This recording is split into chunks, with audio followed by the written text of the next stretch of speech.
This is Eagle Out, and today I want to talk about Dallas Goedert trash talking Aaron Donald and the Rams. Also, trade scenarios. There's three guys I see rumbling that want out of their situation, but I got to talk about ESPN ridiculous ranking first. But let's get straight into it. All right, so the stat nerds lost me on this one, man. They lost me on this one. Mind you, this is updated by ESPN. ESPN had was ranked 7 behind Baltimore, who just lost, behind Dallas, who just lost, behind Miami, who just won, but they have a loss. Kansas City, who win wasn't really that impressive. San Francisco, I could see them being above us right now. And Buffalo, who just lost to the Jags, is the number one power ranking team. Um, Y'all lost me on this one. I don't care what metric you use or how you try to screw the stats to favor this team, that team. Eagles are not ranked seventh. At worst is two. Literally, at worst, you got to have 49ers and Eagles. They undefeated and they've been winning dominantly, not no field goals and anything like that. But well, besides us with Washington, that's why I actually would give it to them as number one, as the 49ers right now. We'll see them week 13. We'll handle our food with them. But the stat nerds again lost me with that one. I can't even explain it. I don't think there's 6 teams better than the Eagles, but lost me on that one, man. All right, Dallas Goddard. Dallas Goddard was on WIP today, I believe, or it could have been yesterday. I'm not sure if the interviews are edited or not.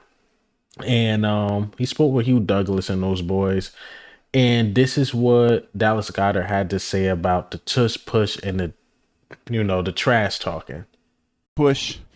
Now I've gotten to the point now when I see it, I look at you and I'm wondering what kind of trash talk that you're doing. So if you could just clean it up for me a little bit. What were some of the things that you were saying to them when you had that successful tush push? Man, what did I say? I think I told Aaron Donald that he needs to come off the ball harder. I told a couple people that they need to get their weight up. I tell them to stop jumping.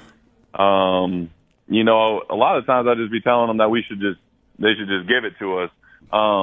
But yeah, we've had great success with that this year, and we continually try to adjust and make that play better. I think Coach Sirianni showed us the tip sheet on it, and it's one full page of tips that we have on that play, which seems like it should be super easy, but a lot of detail goes into it to kind of perfect it the way we have.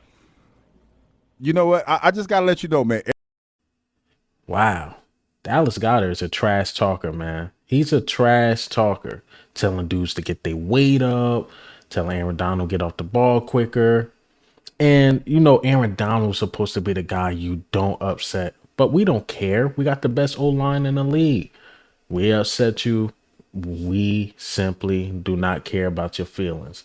And look, it paid off. It definitely paid off. They could not stop the tush push at all. And that was supposed to be the dominant line, and Aaron Donald. Again, in theory, it sounds good. Popping up Jason Kelsey and doing this and doing that. In theory, it sounds good. But that's just simply not going to happen. Or it didn't happen, I should say. So shout out to Dallas Goddard. Letting them know, like, look, y'all not stopping this. We are better than y'all. Simple and plain. All right, so let's get into the interesting topic. He's an Eagle. This is an interesting topic because, again, the trade deadline is coming up. And, I keep seeing these names come up, and I just want to talk about them. So first, we're going to start with Van Jefferson. So Van Jefferson is looking to be traded from the Rams. Puka Nacua came to life. Cooper Kupp is back. And, he's falling into that, I guess, wide receiver 3, wide receiver 4 role. And that's why Van Jefferson wouldn't fit with the Philadelphia Eagles, because not only we got Devontae Smith and A.J. Brown, you still have Dallas Goddard. Is he okay with that backup role? and he's with the Rams, and he got that similar role to Quez Watkins and Zacchaeus, and he don't like it, and he want out of it. He want to at least be the number 2 option. With the Philadelphia Eagles, that's just simply not going to happen. So to me, Van Jefferson don't make sense coming to the Eagles. Well, he adds some to the passing game that Zacchaeus and Quez don't have, sure, but he at least want to be the number 2 option. He's not better than Smitty or AJ Brown, so he wouldn't be a fit. All right, so the next guy who I would love to be an Eagle is Justin Simmons. So Adam Schefter say many reports around the league believe the Broncos will be willing to listen to trade interest in almost any player on the defensive side. Now, this one makes sense. This one makes sense. We need a safety. They probably just need some picks because they traded away damn near everything to get Russell Wilson, who's been a disaster. That again, this one makes sense. Yeah, if you look at Justin Simmons' PFF grade and all his stats this year through 5 weeks, don't look good. To me, the whole team is just giving up. But if you go a year before, or last year, I should say, if I'm not mistaken, he had about 6 picks. Then the year before that, he had 5 picks, and he was up there like Pro Bowler safety. So did he fall off a cliff? No. I think the team is playing with no heart. The scheme sucks on the defensive side of the ball. And you bring him to the Philadelphia Eagles, I believe Sean Desai can bring that old Justin Simmons back. Again, it's hard for me to believe, like, yeah, he fell off a cliff. I know a lot of people like Jeremy Chinn. Jeremy Chinn actually been playing really, really good this year. Just the Panthers suck. That's another guy. I don't even have the graphic. Jeremy Chinn, Justin Simmons. Now we're talking. That's a position of need and a huge upgrade from Edmonds and even Evans. And Evans was decent last game. He was decent. You know, the secondary felt a little better without Edmonds out there and Justin Evans out there. Then you're going to get Sidney Brown back. But again, you can upgrade that position for someone to play beside Reed Blankenship. And Simmons, a dog. A dog to me. He didn't fall off a cliff. Definitely did not fall off a cliff. I guess this one, I probably should have put this one second. I know outside the Bird put something out about Mecole Hardman. He wants out of the New York market because the Jets, I don't know, Zach Wilson, a lot of people starting to like him now, feel bad for him, but he's not really spreading the ball around. But this is what he said. In all seriousness, I wonder if the Jets would be interested in a Jack Driscoll for Mecole Hardman trade. I didn't even think of Jack Driscoll. Do we want to give up an old lineman? I doubt it, but we are, lethal there. So if we need to trade somebody, we'll be okay. But say their old line is dealing with quite a few injuries, and Driscoll offered positional versatility while also having just 1 year remaining on his rookie deal. So that sounds like a deal for them. Driscoll clearly isn't their top option at backup guard or tackle, given the presence of Sewell Petta and Fred Johnson. Everything D.I. Bird said, it is a fact. It's definitely a fact. I agree with him. But again, if I'm giving up an old lineman like Jack Driscoll, I want to get a safety. I don't want another wide receiver because then it just caused too much problems because Mecole Hardman is not going to be the special teams guy here. We already locked on Covey. That just is what it is. I'm Boston Scott. Then you still going to have the Quez problem and you still going to have Zacchaeus. So, like, what's going to happen? Or do we get rid of Quez? We going to keep Zacchaeus, but do we get rid of Quez? I doubt it.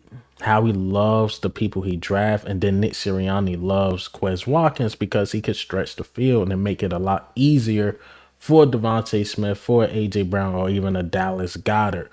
So I don't know about Mecole Hardman, man. Now, if we was lacking the speed there, or Quez like suddenly had to miss the year for some injury or something like that, I like it because then you could bring in the speed. He brings in the same thing basically what Quez bring in.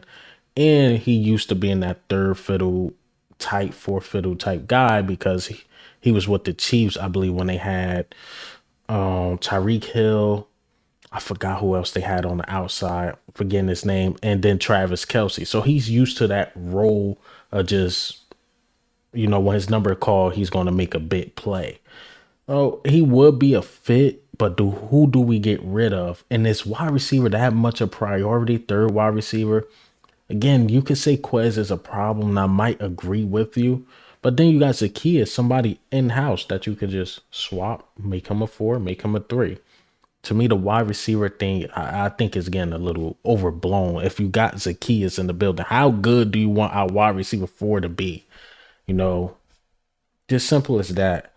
And then you got Dallas Goedert as basically extra receiver. So again, how good do you want the wide receiver 4 to be? Now I get letting Quez go, then getting a wide receiver out the draft, or getting another guy, from free agency, who Mecole Hardman is going to be a free agent next year anyway. So, yeah, man, the receiver thing I don't get, but if you're talking Jeremy Chinn, Justin Evans, and now we talking. Now we talking. I would even bring in another corner just for the sake of competition in the slot corner. But to me, safety is really the void. You get a safety, this team is basically complete. The linebacker's been playing up to par. Then you get a Kobe Dean back. Everything's been up to par. It's that one position. But hey, man, what do you think? How do you feel about the news today? A lot of trade rumors. This is going to happen till after the trade deadline. We know Howie Roseman, he's willing or destined to make a trade. But this is Eagle Al. I'm out.